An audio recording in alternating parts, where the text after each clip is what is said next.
বিসমিল্লাহির রহমানির রহিম। আসসালামু আলাইকুম এভরিওয়ান। জুয়েল হোমি হলের পক্ষ থেকে আপনাদেরকে আবারও অভিনন্দন ও শুভেচ্ছা। আজ একটি নতুন ভিডিও নিয়ে আলোচনা করব। ভিডিওটি হলো শুকনো কাশির হোমিও ওষুধ। দেখেন এভরিওয়ান, এটি একটি গুরুত্বপূর্ণ একটি ভিডিও। আমাদের বর্তমান সময়ে আমাদের দেশে প্রচুর পরিমাণে শীত বেড়েছে, যার ফলে আমাদের মাঝে বিভিন্ন ধরনের রোগ যেমন কাশি, ঠান্ডা, জ্বর ইত্যাদি মানুষের মাঝে এফেক্ট করছে। দেখা যাচ্ছে যে আমাদের মাঝে হঠাৎ যদি ঠান্ডা লাগে কিংবা আমরা যদি ঠান্ডা জাতীয় খাবার প্রচুর পরিমাণে খাই, এর ফলে অনেক সময় আমাদের মাঝে কাশি আসতে পারে। কাশি বিভিন্ন রোগের উপসর্গ মাত্র। কাশি রোগ আমাদের মাঝে দুই ধরনের হয়ে থাকে, একটি হলো শুষ্ক কাশি আর একটি হলো সরল কাশি।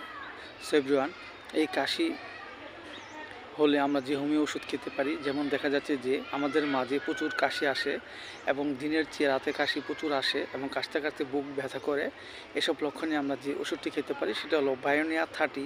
আমরা 2 ফোঁটা করে সকাল বিকেল 2 বার সেবন করতে পারি।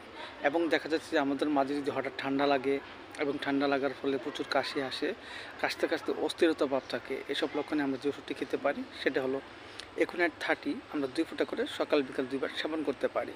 এবং পাশাপাশি আমরা কিছু বায়োকেমিক বড়ি খেতে পারি, যেমন ক্যালেমিওর 6 4টি বড়ি চিবিয়ে আমরা হালকা গরম কুসুম পানি সহ সকাল বিকাল 2 বার সেবন করতে পারি। এবং বায়োকেমিক বড়ি ফেরাম্পস 6 4টি বড়ি চিবিয়ে আমরা হালকা গরম কুসুম পানি সহ সকাল বিকাল 2 বার সেবন করতে পারি।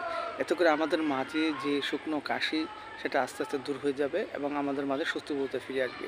সো এভরিওয়ান, ভিডিওটি ভালো লাগলে অবশ্যই আপনারা লাইক দিবেন এবং আমার এই ভিডিওটি সবাই সাবস্ক্রাইব করবেন। সবাই ভালো থাকেন, সুন্দর থাকেন। আল্লাহ হাফেজ।